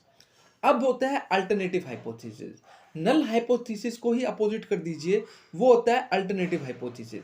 जब मेरी नल हाइपोथेसिस को रिजेक्ट कर देता हूं, तब मेरी अल्टरनेटिव हाइपोथेसिस जो होती है वो क्या हो जाती है? एक्सेप्ट हो जाती है। तो अल्टरनेटिव हाइपोथेसिस जो है वो बेसिकली अपोजिट है किसका? नल हाइपोथेसिस का। ओके, सो इसको डिनोट करा जाता है H1 से। तो H1 से हम बेसिकली किसको डिनोट करते हैं? अल्टरनेटिव हाइपोथेसिस को। अब इसके टू पार्ट्स हैं, एक होता है डायरेक्शनल हाइपोथेसिस, एक होता है नॉन डायरेक्शनल हाइपोथेसिस। अगर हम बात करें डायरेक्शनल हाइपोथेसिस की, तो it states the result would be either positive और नेगेटिव। तो डायरेक्शनल हमें ये बताता है कि जो रिजल्ट रहेगा वो या तो पॉजिटिव रहेगा या नेगेटिव रहेगा। मतलब हमें एक डायरेक्शन बताएगा कि यार रिजल्ट या तो पॉजिटिव डायरेक्शन में जाएगा या हमारा नेगेटिव डायरेक्शन में। लेकिन नॉन डायरेक्शनल हमें किसी तरह का सॉल्यूशन नहीं प्रोवाइड करने वाला। वो नहीं बताएगा कि हमें, वो सिर्फ ये बताएगा कि अफेक्ट द डिपेंडेंट वेरिएबल, कि इंडिपेंडेंट वेरिएबल जो है वो अफेक्ट करेगा हमारे डिपेंडेंट वेरिएबल को। बट ये नहीं बताएगा कि ये वो पॉजिटिव इफेक्ट करेगा, वो नेगेटिव इफेक्ट करेगा, या इफेक्ट जीरो इफेक्ट करेगा। ठीक है, बस ये बताएगा कि इफेक्ट करेगा। लेकिन डायरेक्शनल हाइपोथेसिस ये भी बताएगा कि वो पॉजिटिव इफेक्ट करने वाला है या वो नेगेटिव इफेक्ट करने वाला है। ओके, चलिए नेक्स्ट हम बात करते हैं सिंपल हाइपोथेसिस और कंपोजिट हाइपोथेसिस। सिंपल हाइपोथेसिस क्या होता है? जो रिलेशनशिप डिफाइन करता है ओनली टू वेरिएबल्स। दो वेरिएबल, मान लो एक्स और वाई एक वेरिएबल है, इन दोनों के बीच में रिलेशनशिप डिफाइन कर रहा है, तो हम कहेंगे सिंपल हाइपोथेसिस है। लेकिन अगर वेरिएबल दो से ज्यादा हो जाते हैं, तब हम कहेंगे कि कंपोजिट हाइपोथेसिस है। तो सिंपल वेरिएबल जब दो वेरिएबल्स के बीच में डिफाइन करते हैं रिलेशनशिप, वो सिंपल हाइपोथेसिस होता है। कंपोजिट हाइपोथेसिस कौन सा होता है? जब दो से ज्यादा वेरिएबल हम यूज करते हैं हाइपोथेसिस के अंदर, तो वो बेसिकली हमारा कंपोजिट हाइपोथेसिस कहलाता है। चलिए नेक्स्ट हम बात करते हैं टाइप 1 एरर और टाइप 2 एरर। टाइप 1 एरर की बात करते हैं और टाइप 2 एरर की बेसिकली बात करते हैं। सो टाइप 1 एरर क्या होता है? This is the error committed by the test in rejecting a true null hypothesis. आपने जो नल हाइपोथेसिस डिटरमाइन करी थी वो ट्रू थी। आपने कहा कि डीयू में एडमिशन लेने से कोई ज्यादा इफेक्ट नहीं पड़ता प्लेसमेंट के ऊपर। पहली बात तो ये नेगेटिव स्टेटमेंट है, दैट्स व्हाई नल हाइपोथेसिस है। और ये रियल भी था, ऐसा सच में होता है। लेकिन आपने इस स्टेटमेंट को क्या कर दिया? रिजेक्ट कर दिया। जबकि ट्रू चीज थी, सही बात थी, उसको आपने रिजेक्ट कर दिया, तो ये एक एरर हो गया। और एरर भी कौन सा हुआ? ये एरर हुआ टाइप 1 एरर। याद रखना, स्टेटमेंट सही थी, आपने रिजेक्ट कर दिया, तो ये एक एरर बन गया। और एरर को क्या नाम दिया गया? एरर को नाम दिया गया टाइप 1 एरर। और टाइप 1 एरर को हम डिनोट करते हैं अल्फा से। अल्फा से हम टाइप 1 एरर को डिनोट करते हैं। इसी का अपोजिट है टाइप 2 एरर। टाइप 2 एरर क्या कहता है? Committed error by the test in accepting a false null hypothesis. एक नल हाइपोथेसिस थी, अगेन एक नेगेटिव स्टेटमेंट थी, वो क्या थी? फॉल्स थी, वो गलत थी। मैंने कहा कि डीयू में एडमिशन लेने से कोई इफेक्ट नहीं होता, लेकिन रियलिटी में ऐसा है कि डीयू में अगर आप एडमिशन लोगे, सेंट्रल यूनिवर्सिटी में एडमिशन लोगे, तो आपकी प्लेसमेंट अच्छी होगी। ठीक है, बट मैंने क्या किया? फॉल्स नल हाइपोथेसिस को एक्सेप्ट कर लिया वो जो एरर कहलाएगा वो कौन सा होगा, टाइप 2 एरर होगा। इसको डिनोट किया जाता है बीटा से। ये इंपॉर्टेंट है फ्रेंड्स, बहुत बार क्वेश्चन इसका आया हुआ है टाइप 1 एरर से रिलेटेड और टाइप 2 एरर से रिलेटेड। ओके, चलिए अब एक प्रीवियस ईयर एमसीक्यू देख लेते हैं। किस तरह का क्वेश्चन बेसिकली आपको देखने को मिल सकता है। जैसे कि स्टेटमेंट फर्स्ट दे रखी है, if a hypothesis is accepted when it should be rejected then it is a type 1 error. कि हमने हाइपोथेसिस को एक्सेप्ट कर लिया, जब उसको क्या किया गया था, रिजेक्ट कर लिया, तो ये बेसिकली टाइप 1 एरर है। सेकंड कहता है if a hypothesis is rejected when it should be accepted, जब उसको एक्सेप्ट करना चाहिए था, तो ये टाइप 2 एरर है। तो हमारा जो दोनों के दोनों स्टेटमेंट क्या हो जाएंगे, इनकरेक्ट है, क्योंकि दोनों आपस में क्या है, एक दूसरे से अपोजिट है। हाइपोथेसिस का मतलब नल हाइपोथेसिस की बात करी जा रही है। चलिए अब हम बात करते हैं types of measurement scale. Again एक इंपॉर्टेंट टॉपिक है हमारा मेजरमेंट स्केल्स, जिसमें 4 स्केल हम डिस्कस करने वाले हैं। ओके, चारों का जो है मैच ऑफ द फ्लोइंग का क्वेश्चन काफी बार आस्क किया गया है इसमें से। चलिए डिस्कस करते हैं। सबसे पहले बात करते हैं 4 स्केल है कौन कौन से। तो हमारे नॉमिनल स्केल है, ऑर्डिनल है, इंटरवल है और रेशियो है। अब हर एक जो स्केल है, बेसिक हमारा नॉमिनल है, जैसे जैसे हम आगे बढ़ते रहेंगे उसकी कैरेक्टरिस्टिक्स क्या है, बढ़ती रहेंगी। ओके, उसकी कैरेक्टरिस्टिक्स क्या है, बढ़ती रहेंगी। तो जैसे कि नॉमिनल सबसे पहला, दूसरा ऑर्डिनल है, तीसरा हमारा इंटरवल है, फोर्थ हमारा रेशियो है। चलिए वन बाय वन डिस्कस करेंगे हम हर एक स्केल को, ये इंपॉर्टेंट है फ्रेंड्स। सबसे पहले बात करते हैं नॉमिनल स्केल की। तो नॉमिनल स्केल्स क्या है, इस स्केल का बेसिकली यूज किस लिए होता है, हम वेरिएबल्स को लेबल करने के लिए। जो वेरिएबल्स है उनको लेबलिंग प्रोवाइड करते हैं, ठीक है, किस स्केल के अंदर, नॉमिनल स्केल के अंदर। यहाँ पे कोई ऑर्डर डिफाइन नहीं कर रहा, ठीक है, कोई डिफरेंस को डिफाइन नहीं कर रहा, सिर्फ लेबल प्रोवाइड कर रहा हूँ। वो किसके अंदर होता है, नॉमिनल। तो खास बात यहाँ पे ये है कि यहाँ पे क्वांटिटिव वैल्यू को अलोकेट नहीं किया जाता, ठीक है। एग्जाम्पल के साथ समझते हैं, जैसे कि व्हाट इज योर जेंडर, इधर मेल और इधर फीमेल, ठीक है, कोई क्वांटिटेटिव नंबर नहीं आया, सिर्फ मैंने लेबल करा मेल कौन है और फीमेल कौन है, एक लेबलिंग प्रोवाइड कर दी। जैसे कि what is your hair colour, तो brown, black, blonde, grey, whatever, ठीक है। तो ये एक लेबल प्रोवाइड कर दिया मैंने, तो नथिंग एल्स। तो ये था हमारा नॉमिनल स्केल। सबसे सिंपल और सबसे बेसिक स्केल हमारा रहता है नॉमिनल स्केल, जिसमें मैं सिर्फ लेबलिंग प्रोवाइड करता हूँ। अब चले जाइए, इसका एक अपडेटेड वर्जन है ऑर्डिनल स्केल। ऑर्डिनल स्केल के अंदर लेबलिंग तो प्रोवाइड करते हैं, साथ में हम एक ऑर्डर भी डिफाइन करते हैं। हर एक चीज एक ऑर्डर में वर्क करती है, स्टार्टिंग में कौन आएगा, उसके बाद क्या आएगा, उसके बाद क्या आएगा। तो यहाँ पे एक ऑर्डर को डिस्क्राइब किया जाता है, तभी इसका नाम है ऑर्डिनल स्केल। तो ऑर्डिनल स्केल ऑर्डर को डिफाइन करता है, बट अगेन ऑर्डर डिफाइन करता है, लेकिन ऑर्डर के बीच का जो डिफरेंस है उसको कोई डिस्क्राइब नहीं करता ऑर्डिनल स्केल। तो ये भी बात इंपॉर्टेंट है friends. So ordinal scale are typically measure of non numerical concept। Again non numerical concept को ही ये क्या करता है, मेजर करता है, ठीक है। तो टू डिटरमाइन सेंट्रल टेंडेंसी और set of ordinate to use the mode. तो बेसिकली हम यहाँ पे मोड और मीडियन को यूज करते हैं सेंट्रल टेंडेंसी को मेजर करने के लिए। ये क्वेश्चन बनता है फ्रेंड्स कि ये पूछा जाता है कि ऑर्डिनल स्केल के अंदर अगर आपको सेंट्रल टेंडेंसी को मेजर करना है तो आप क्या यूज करेंगे। तो बेसिकली मोड और मीडियन का हम यहाँ पे क्या करते हैं, यूज करते हैं। एग्जाम्पल के साथ समझते हैं, जैसे कि how do you feel today. किसी ने पूछा आप आज कैसा फील कर रहे हो, तो इसमें it may be very unhappy, okay और हैप्पी। तो एक ऑर्डर है, स्टार्टिंग में बिल्कुल अनहैप्पी है, फिर धीरे वाला अनहैप्पी है, फिर ओके, फिर हैप्पी। तो एक ऑर्डर को फॉलो किया जा रहा है, लेकिन डिफरेंस का हमें नहीं पता। तो ये पार्ट होगा किसका, ऑर्डिनल स्केल का। होप सो क्लियर हो गया होगा फ्रेंड्स। चलिए नेक्स्ट पर पार्ट चलते हैं। नेक्स्ट है हमारे पास इंटरवल स्केल। अब इंटरवल स्केल क्या है, यहाँ पर ऑर्डर्स तो हम डिस्क्राइब करते हैं, लेकिन उनके बीच का एग्जैक्ट डिफरेंस भी हमें क्या होता है, पता होता है, ठीक है। हमें यहाँ पे ऑर्डर तो डिफाइन करेंगे, लेकिन हमें यहाँ पे क्या है, एग्जैक्ट डिफरेंस का पता होता है। Still they also have an exact difference का हमें यहाँ पे क्या होता है, पता होता है बिटवीन द वैल्यूज। जैसे कि हम बात करते हैं किसका, सेल्सियस टेम्परेचर का, ठीक है। Interval scale is Celsius temperature because the difference between each value is the same. तो बेसिकली आप थर्मोमीटर देखोगे, वहां पे टेम्परेचर बेसिकली लिखे होता है। अब उनके जो बीच का ऑर्डर है, उनके बीच का जो डिफरेंस है वो कैसा रहता है, सेम रहता है। जैसे कि 98 फ़ारेनहाइट है, 99 फ़ारेनहाइट है, 100 है, तो इन सबके बीच का जो डिफरेंस है, ये एक ऑर्डर के अंदर भी है और डिफरेंस भी हमारा क्या है, सेम है। तो ये क्या हो जाएगा, हमारा इंटरवल स्केल हो जाएगा। अब सेंट्रल टेंडेंसी को यहाँ पे कैसे मेजर किया जाएगा, मोड, मीडियन और मीन। तो तीनों को हम यहाँ पे यूज करके सेंट्रल टेंडेंसी को मेजर कर सकते हैं। चलिए नेक्स्ट पर चलते हैं, रेशियो स्केल की अब हम बात करते हैं। अब रेशियो स्केल जो है ना, उनका भी बाप है। कैसे, इधर ऑर्डर भी डिफाइन होता है, एग्जैक्ट डिफरेंस भी होता है, और हमें यहाँ पे एब्सोल्यूट जीरो भी गिवन होती है, ठीक है। तो तो ये एब्सोल्यूट जीरो जो है ऑर्डिनल स्केल के अंदर और इंटरवल स्केल के अंदर हमें नहीं गिवन थी। जैसे कि हम बात करते हैं ratio variable include height, weight and duration. तो बेसिकली जैसे कि हाइट है, अब हाइट को हम पॉइंट्स में भी लेते हैं।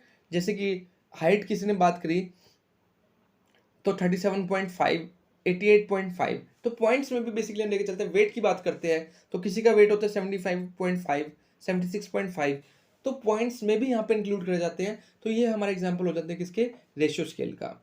There variable can be meaningfully added, subtracted, divided. Centre tendency भी can be measure by mode, median और मीन। तो इसकी सेंटर टेंडेंसी जो है हम मोड, मीडियन, मीन के थ्रू मेजर कर सकते हैं। होप सो फ्रेंड्स आपको क्लियर हो गया होगा। चलिए अब हम बात करते हैं सैम्पलिंग मेथड्स की। तो सैम्पलिंग की बात करेंगे, again one of the most important topic friends, sampling.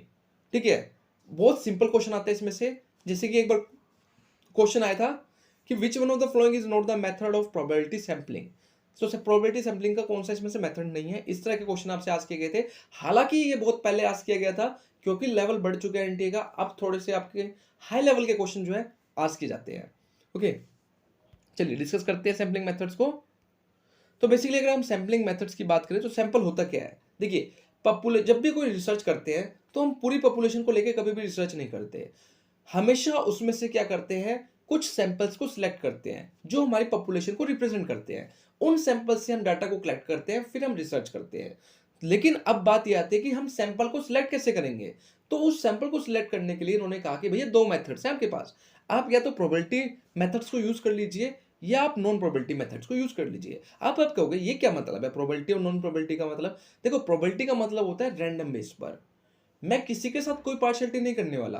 100 लोग बैठे हैं, मैं किसी को भी कह दूंगा हाँ भाई तू आ जा, तू आ जा, तू आ जा। देयर इज ए रैंडम, एक रैंडम वे है।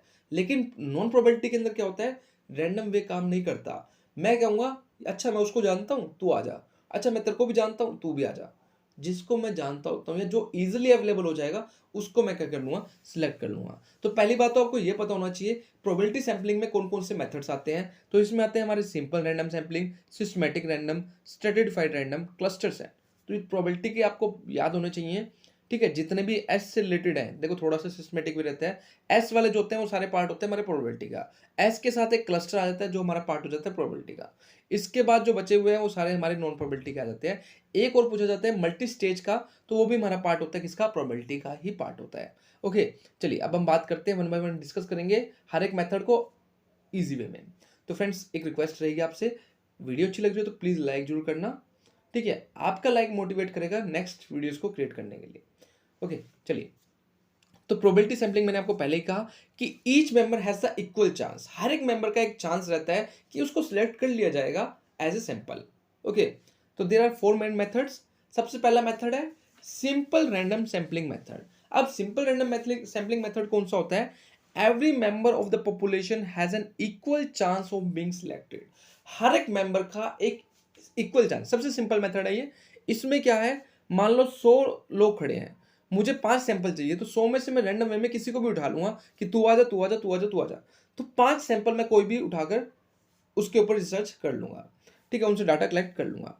सो to conduct the type of sampling you can use tools like random sampling generator और अदर टेक्निक्स। जैसे एग्जांपल की बात करें, 100 एम्प्लॉयज है कंपनी के अंदर and you assign a number, मैंने असाइन करा number 1 to 1000 and use a random generator 100 number. ठीक है, तो मैंने कहा कि भैया जो भी इसका मल्टीपल है या जो भी 100 नंबर है वो बाहर आ जाइए। तो एक रैंडम वे है, इजीली मैंने किसी को भी सिलेक्ट कर लिया। चलिए, अब इसका थोड़ा सा अपडेटेड वर्जन है सिस्टमैटिक सैंपलिंग। है तो ये भी प्रोबेबिलिटी सैंपलिंग मेथड, लेकिन इसमें एक सिस्टमैटिक वे में क्या होता है, काम होता है। ऐसे नहीं है कि किसी को भी कहा कि तू आ जा भाई, तू आ जा। एक सिस्टमैटिक वे से हम चलेंगे। तो it's similar to simple random sampling but it easily slightly easier to conduct. Every member of the population is listed with a number. पहली तो कंडीशन ये रहती है कि हर एक मेंबर को मैं एक नंबर प्रोवाइड करूंगा, but instead of random generating number individual are chosen at regular interval. जैसे कि मैंने कहा कि जो भी 3 का मल्टीपल है वो बाहर आ जाइए, तो वो मेरा पार्ट बन जाएगा किसका, सैंपल का। तो मैंने यहाँ पे क्या करता हूँ, एक सिस्टमैटिक वे से काम करता हूँ। ऐसा नहीं है कि किसी को भी उठा लिया, तू है तू आ जा, तू भी आ जा। यहाँ पे एक सिस्टमैटिक, मैंने कहा कि ओड नंबर के जितने भी एम्प्लॉयज हैं वो सारे बाहर आ जाइए। तो ये क्या था, एक सिस्टमैटिक वे था। ओके, जैसे कि मान लो एक कंपनी है जिसमें 100 एम्प्लॉयज हैं, from the first 10 number you randomly select point number 6, from 6 onwards every 10th person. ठीक है, तो इस वे में हमने क्या करा, सिलेक्ट करा। ओके, तो हमने कहा कि हर एक 10th पर्सन जो भी है वो बाहर आ जाइए, तो वो हमारे सैंपल का क्या हो जाएगा, पार्ट हो जाएगा। इसके बाद हम बात करते हैं स्ट्रेटिफाइड सैम्पलिंग मेथड। अब स्ट्रेटिफाइड सैम्पलिंग मेथड्स क्या होता है, तो जब हमारी पॉपुलेशन जो है उसमें क्या होता है, कई सारे कैरेक्टरिस्टिक्स के लोग रहते हैं। ठीक है, जैसे कि मान लो मैं एक ऑफिस में मैं बॉस हूं, सपोज करो। ठीक है, मेरे अंडर बहुत सारे एम्प्लॉयज काम करते हैं। अब एम्प्लॉयज में कुछ मेल भी हैं, कुछ फीमेल भी हैं, कुछ ऐसे भी हैं जिनकी सैलरी 30,000 से नीचे है, कुछ ऐसे भी हैं जिनकी सैलरी 50,000 से अबव है। ठीक है, कुछ ऐसे भी हैं जो 50 प्लस एज के हैं, कुछ ऐसे भी हैं जो 20 से लेस देन एज के हैं। ठीक है, तो कई तरह के कैरेक्टरिस्टिक्स वाले लोग रहते हैं। अब मैंने क्या करा, मुझे कुछ चीज़ अलोकेट करनी थी, तो मैंने कहा कि जो 20 से नीचे हैं वो एक साइड हो जाइए, जो 20 से अबव है वो एक साइड हो जाइए, जो 1 लाख से नीचे कमाते हैं वो एक ग्रुप बना लीजिए, जो 1 लाख से ज़्यादा कमाते हैं वो एक अलग ग्रुप बना लीजिए। तो मैंने क्या करा, ग्रुप के अंदर अपने जो पॉपुलेशन है उसको डिस्ट्रीब्यूट कर दिया। फिर ग्रुप में से मैंने क्या करना, सैंपल लेना स्टार्ट कर दिया। याद रखना, पूरे ग्रुप को नहीं ले रहा हूँ, मैं ग्रुप में से सैंपल ले रहा हूँ। मान लो कि मैंने कहा कि 1 लाख से नीचे वाले 10 लोग हैं, अब 10 में से मैंने 2 लोग उठा लिए। ठीक है, रिसर्च करने के लिए। फिर मैंने कहा जो मेल है वो अलग हो जाए, मेल में से अगेन 5 लोग उठा लिए, फीमेल से मैं 5। मैंने क्या करा, ग्रुप में से मैंने इंडिविजुअल एम्प्लॉयज उठाए। ठीक है, तो ये पार्ट हो जाएगा हमारा स्ट्रेटिफाइड सैंपलिंग। तो स्ट्रेटिफाइड सैंपलिंग बेसिकली तब होता है जब हमारी जो पॉपुलेशन है वो हिट्रोजीनियस इन नेचर होती है। जब हमारी पॉपुलेशन हिट्रोजीनियस होती है उस केस के अंदर स्ट्रेटिफाइड सैंपलिंग यूज करी जाती है। ओके, लेकिन एक चीज याद रखना है, अगेन सैंपल हमेशा इंडिविजुअल ही सिलेक्ट करा जाएगा, कभी भी पूरे ग्रुप को सिलेक्ट नहीं किया जाएगा। ओके, ये होता है हमारा स्ट्रेटिफाइड सैंपलिंग। अब क्लस्टर सैंपलिंग बिल्कुल सिमिलर रहता है स्ट्रेटिफाइड सैंपलिंग का। यहां पर भी कैरेक्टरिस्टिक्स कैसी रहती हैं, डिफरेंट रहती है, हिट्रोजीनियस रहती हैं। लेकिन यहां पर जो हम सिलेक्ट करते हैं, होल ग्रुप को सिलेक्ट करते हैं, कभी भी इंडिविजुअल को नहीं सिलेक्ट करते हैं। ये सबसे मेजर डिफरेंस रहता है। स्ट्रेटिफाइड सैंपलिंग के अंदर हम ग्रुप में से इंडिविजुअल एम्प्लॉयज, इंडिविजुअल पर्सन को निकाल रहे थे, लेकिन हम यहाँ पे रिसर्च के लिए पूरा का पूरा ग्रुप सेलेक्ट करते हैं, रेदर देन हम इंडिविजुअल की बात कर रहे हैं। बाकी सारी चीजें हमारी कैसी रहेंगी, सेम रहेंगी। तो अगर हम बात करें क्लस्टर सैंपलिंग की, तो involves dividing the population into सब ग्रुप्स। वैसे सब ग्रुप्स को हम बेसिकली स्ट्रेटा के नाम से जानते हैं, इस चीज का भी आपको पता होना चाहिए। ग्रुप्स को हम स्ट्रेटा के नाम से जानते हैं अंडर द सैंपलिंग। तो instead of sampling individual from each group you randomly select entire group. तो यहाँ पे बेसिकली यही बात याद रखने वाली है कि हम इंडिविजुअल्स को सेलेक्ट करने की बजाय पूरा का पूरा ग्रुप हम क्या करते हैं, सिलेक्ट करते हैं। So this method is good for dealing with large and disperse population. Okay, चलिए अब हम बात करते हैं friends non probability sampling method की। तो नॉन प्रोबेबिलिटी में बेसिकली हर एक मेंबर के क्या नहीं होते, इक्वल चांस नहीं होते सिलेक्ट होने के। ठीक है, ये होता है नॉन प्रोबेबिलिटी सैम्पलिंग मेथड। चलिए, सबसे पहला है कन्वीनियंस सैम्पलिंग। तो कन्वीनियंस सैम्पलिंग क्या है, includes the individual who happen to be most accessible to the researcher. अब मान लो मुझे एक कॉलेज है, कॉलेज में मुझे कुछ स्टूडेंट्स को सिलेक्ट करना है अपनी रिसर्च के लिए। अब इसका एक कन्वीनियंस सैम्पलिंग मैं ये यूज करूंगा, जिस स्टूडेंट को मैं जानता हूं अच्छे से उनको सिलेक्ट कर लूंगा। ठीक है, ये जो स्टूडेंट्स मुझे इजिली अवेलेबल हो जाएंगे रिसर्च के लिए, उनको मैं क्या कर लूंगा, अपना रिसर्च का एक सैंपल पार्ट बना लूंगा। तो ये हो जाएगा कन्वीनियंस। भैया मैं ज़्यादा मेहनत नहीं करना चाहता, मुझे जो इजीली अवेलेबल होगा वही मेरी रिसर्च का सैंपल बन जाएगा, रिसर्च के लिए जो सैंपल सेलेक्ट करना है वो बन जाएगा। तो ये होता है कन्वीनियंस सैंपलिंग, कन्वीनियंस। ठीक है, बेसिकली प्रोडक्ट की बात भी करते हैं कन्वीनियंस। तो वो जो हमें इजीली प्रोडक्ट्स अवेलेबल हो जाते हैं मार्केट के अंदर, वो कन्वीनियंस प्रोडक्ट होते हैं। जनरली हम मार्केटिंग के अंदर ये चीज़ें पढ़ते हैं, तो ऐसे ही कन्वीनियंस सैंपलिंग हो जाता है। चलिए, ओके, इसके बाद हम बात करते हैं वॉलंटरी रिस्पॉन्स सैंपलिंग। अब वॉलंटरी, कुछ स्टूडेंट्स ऐसे भी होंगे जो वॉलंटरी पार्ट बनना चाहते हैं मेरी रिसर्च का। ठीक है, वो सैंपल में इंक्लूड होना चाहते हैं, वॉलंटरी क्वेश्चंस के आंसर देना चाहते हैं। तो वो क्या हो गया, वॉलंटरी रिस्पॉन्स सैंपलिंग। यहाँ पर मैं धक्के से किसी को नहीं उठा रहा, मैंने कहा कि मुझे एक रिसर्च करनी है, क्या आप मेरी हेल्प करेंगे। कुछ स्टूडेंट्स होंगे जो इससे ज़्यादा अटैचमेंट होगी, वो कहेंगे कि हाँ सर, हम आपकी रिसर्च का पार्ट बनेंगे। अब वो वॉलंटरी कह रहे हैं, मैंने उनसे थोड़ा ना कहा है। तो it's is a part of voluntary response sampling. So similar to convenience sampling, again similar है, मैंने कोई ज़्यादा फोर्स नहीं करा, किसी को कहीं दूर नहीं गया, सिंपल सा एक मैसेज जनरेट करा कि जो पार्ट बनना चाहता है वो आ जाइए, रिस्पॉन्स दे दीजिए मुझे। तो ये हो गया किसका, voluntary response sampling. So a voluntary response sampling is mainly based on easy of access. Again जो ईजी मुझे अवेलेबल हो जाएगा, instead of researcher choosing participants directly contacted them, people volunteer themselves by responding to a public online. तो people यहाँ पे voluntary participate करते हैं सर्वे के अंदर। ओके, ये होता है हमारा वॉलेंट्री रिस्पॉन्स सैम्पलिंग। चलिए नेक्स्ट पर चलते हैं। नेक्स्ट है पर्पसिव सैम्पलिंग। अब पर्पसिव सैम्पलिंग को बेसिकली जजमेंट सैम्पलिंग के नाम से भी जानते हैं। ये इंपॉर्टेंट है फ्रेंड्स, याद रखना, कई बार हमें जजमेंट के बजाय पर्पसिव ही देते हैं और हम कंफ्यूज हो जाते हैं। So it involve the judgement of the researcher. तो यहाँ पे हमारी जजमेंट काम करती है, हम अपने जजमेंट बेस पर हम सैंपल्स को क्या करते हैं, सिलेक्ट करते हैं। तो इसको हम पर्पसिव सैम्पलिंग के नाम से भी जानते हैं और जजमेंट सैम्पलिंग के नाम से भी जानते हैं। दोनों चीजें इंपॉर्टेंट है, याद रखना।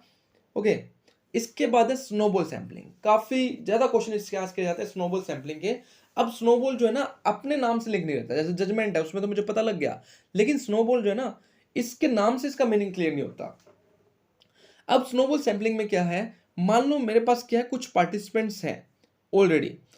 अब मेरे को क्या है, अदर पार्टिसिपेंट्स भी चाहिए अपने सैंपल एक्सटेंड करने के लिए। तो मैं इनको कहूंगा जो तुम्हारे नोन में है ना, तुम उनको बुला लीजिए। तो मैं अपने एग्जिस्टिंग पार्टिसिपेंट्स की हेल्प ले रहा हूं और पार्टिसिपेंट्स को इकट्ठा करने के लिए। ये कहलाएगा स्नोबॉल सैम्पलिंग। मान लो मैं एक ऐसे एरिया में चला गया जहां मैं किसी को जानता नहीं, मैं अपने रिलेटिव्स के पास गया, वो तो मेरा सैंपल का पार्ट थे ही, साथ में मैंने उनको कहा कि तुम जिस जिसको जानते हो तुम बुला लो, वो भी मेरे सैंपल का पार्ट बन जाएंगे। तो यहाँ पर जो है पार्टिसिपेंट्स ही पार्टिसिपेंट्स को क्या करते हैं, अट्रैक्ट करते हैं। रेदर देन रिसर्चर खुद से सैंपल को सिलेक्ट करे, वो उसके जो पार्टिसिपेंट्स एग्जिस्टिंग पार्टिसिपेंट्स होते हैं ना, वो ही क्या करते हैं, अदर सैंपल्स को सिलेक्ट कर लेते हैं। ये है हमारा स्नोबॉल। ओके, सो चलिए फ्रेंड्स, अब हम डिस्कस करते हैं types of variable. Again one of the most important topic. Generally इसमें से जो है मैच ऑफ द फ्लोइंग के क्वेश्चन हमें काफी देखने को मिलते हैं। एक साइड हमें वेरिएबल्स दे रखे होते हैं, दूसरी साइड उसके मीनिंग दे रखे होते हैं और हमें मैच करना होता है। तो अगर हम बात करें वेरिएबल्स कितने तरह के होते हैं, तो जो वेरिएबल्स है उसके काफी सारे टाइप्स हैं। और अगर हम बात करें वेरिएबल होता क्या है, तो बेसिकली वेरिएबल क्या है, is any property, characteristics, number और एक क्वांटिटी दैट इंक्रीज और डिक्रीज ओवर टाइम। तो बेसिकली क्या है, इसको हम कोई क्वांटिटी भी कह सकते हैं, कोई नंबर भी कह सकते हैं, कोई फीचर भी बेसिकली हम ट्रीट करके सकते हैं जो इंक्रीज होता है या फिर डिक्रीज होता है over A number of time. समय के अनुसार ये या तो ये बढ़ता है या ये घटता है। And can take different values in different situation. और डिफरेंट डिफरेंट सिचुएशंस में जो वैल्यूज होती हैं इसकी डिफरेंट डिफरेंट होती है over the period of time. ठीक है, समय के अनुसार इसकी जो वैल्यू है वो क्या होती रहती है, चेंज होती रहती है। तो इसको बेसिकली हम क्या कहते हैं, वेरिएबल ट्रीट करके चलते हैं।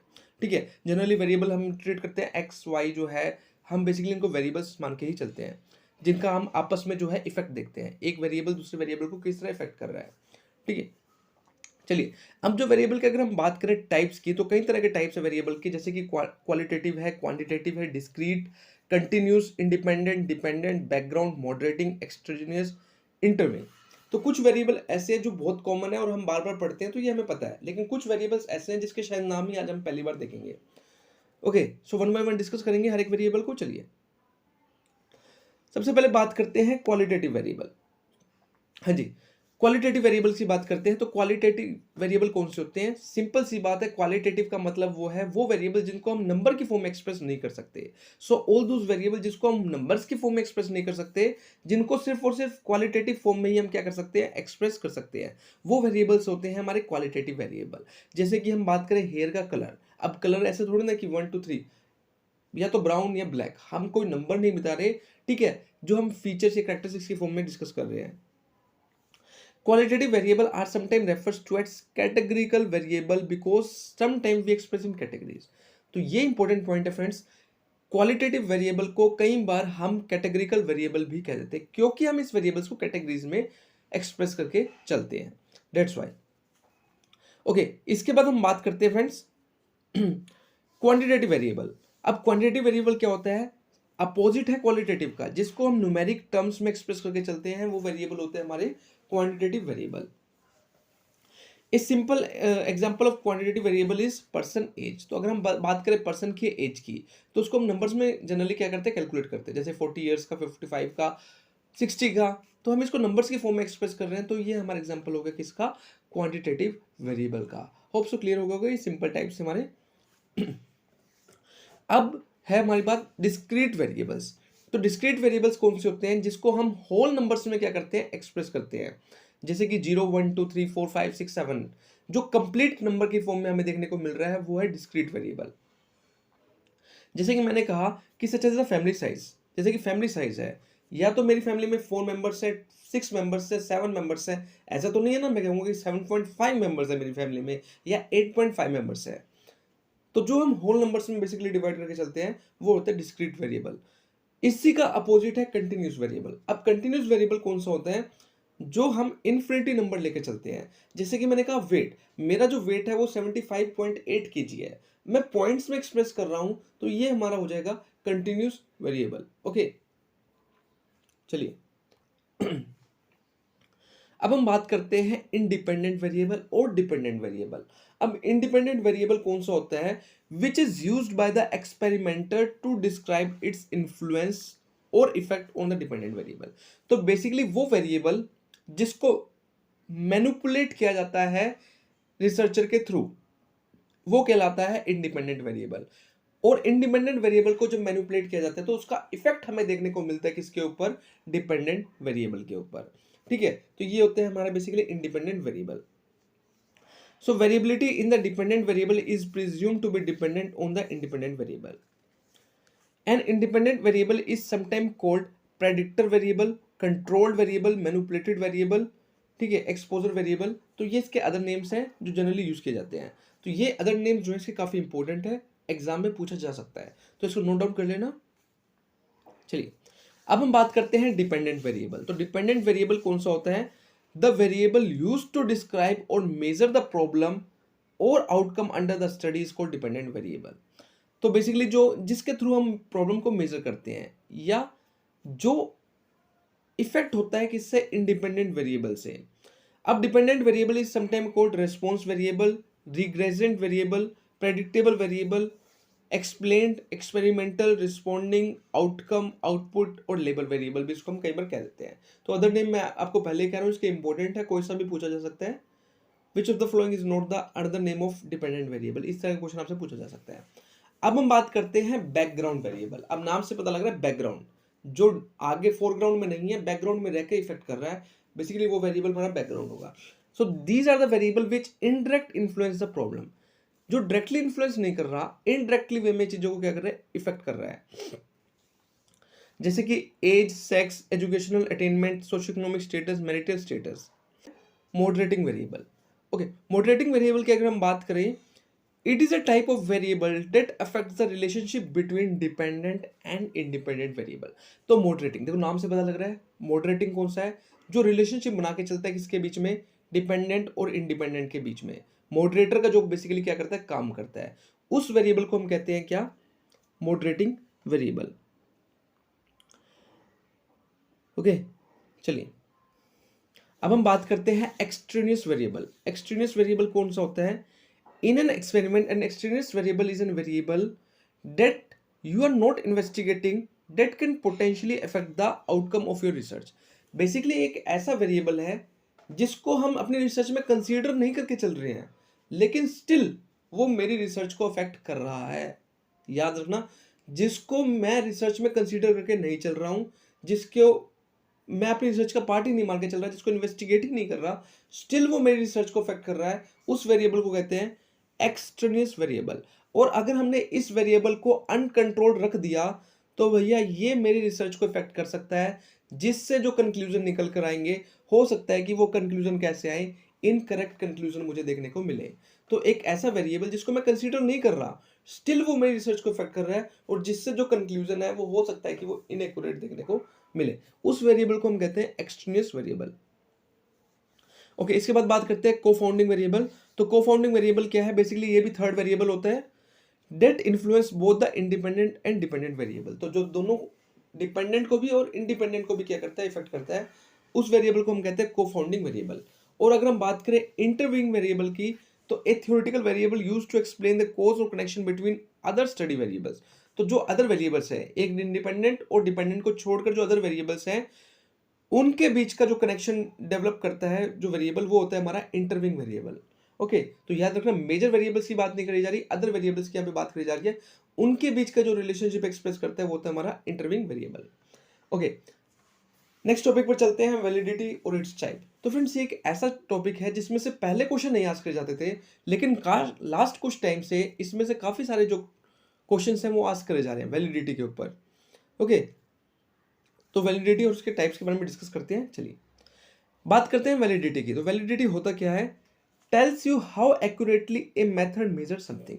तो वैलिडिटी बेसिकली ये बताता है कि जो मेथड मैं यूज कर रहा हूं अपनी रिसर्च के लिए वो कितना एक्यूरेटली अपने रिजल्ट को मेजर कर रहा है। अगर एक्यूरेटली मेजर कर रहा है तो मैं कहूंगा ये हाईली वैलिडिटी जो है इस मेथड की है।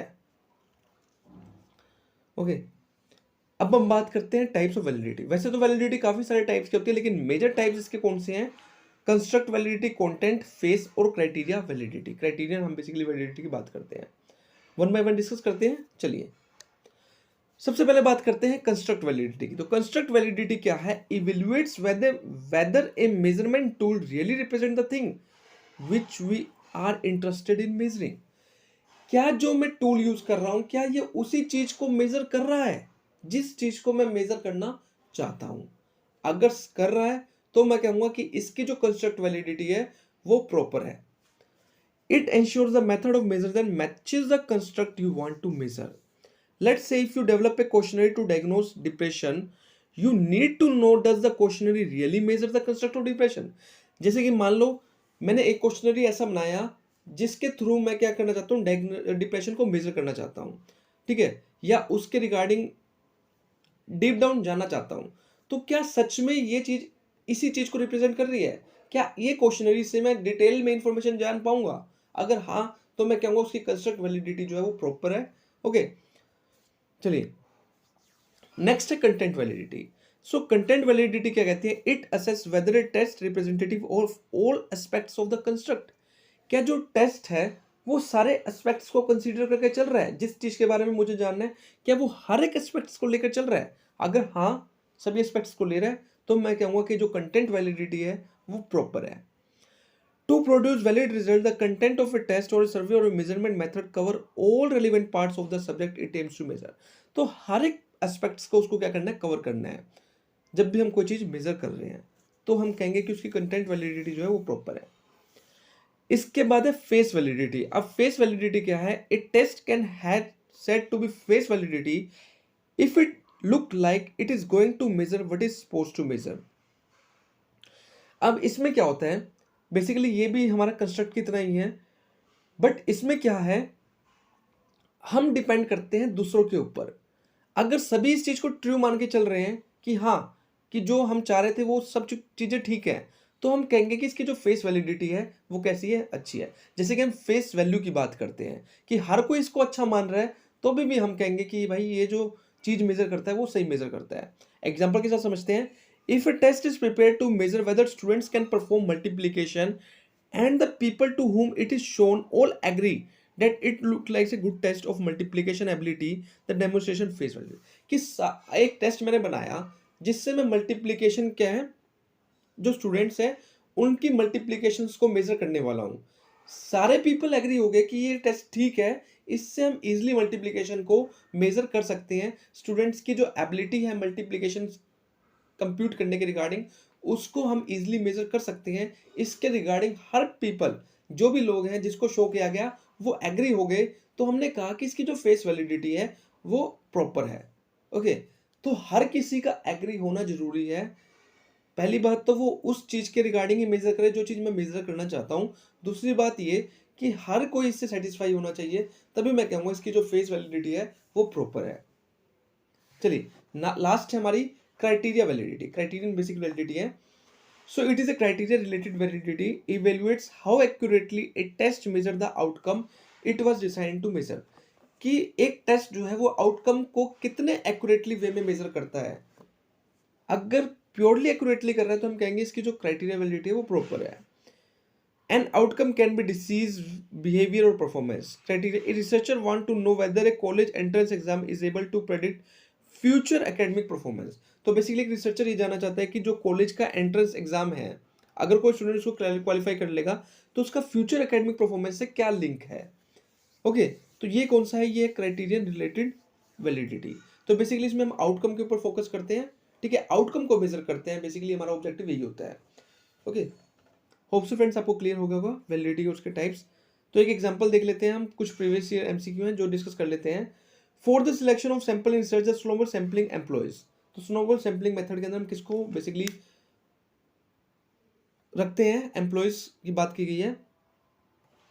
Field worker, opinion leaders, referrals और सर्वेज। तो बेसिकली रेफरल्स को हम कंसीडर करके चलते हैं। एक true zero point is the feature of, तो ट्रू जीरो पॉइंट किसका फीचर है? Nominal scale, interval scale, ordinal और रेशियो। तो बेसिकली रेशियो स्केल का क्या है? पार्ट है। होप सो फ्रेंड्स क्लियर हो गया होगा। तो ये थे हमारे कुछ टॉपिक्स जो मैंने आपके साथ डिस्कस किए हैं। होप सो वीडियो आपको अच्छी लगी होगी। फ्रेंड्स अगर वीडियो अच्छी लगी तो प्लीज़ लाइक जरूर करना, चैनल को सब्सक्राइब कर लेना अगर आप एंटी की प्रिपरेशन कर रहे हैं। ओके, फ्यूचर में आपको काफ़ी सारी वीडियोस मिलेंगी, प्रीवियस ईयर एमसीक्यूज मिलेंगे, टेस्ट सीरीज यहाँ पे देखने को मिलेंगी। ओके, और टेलीग्राम चैनल को ज्वाइन कर लेना, यहाँ पर आपको टाइम टू टाइम अपडेट्स और पीडीएफ नोट्स मिलते रहेंगे। Thank you friends for watching.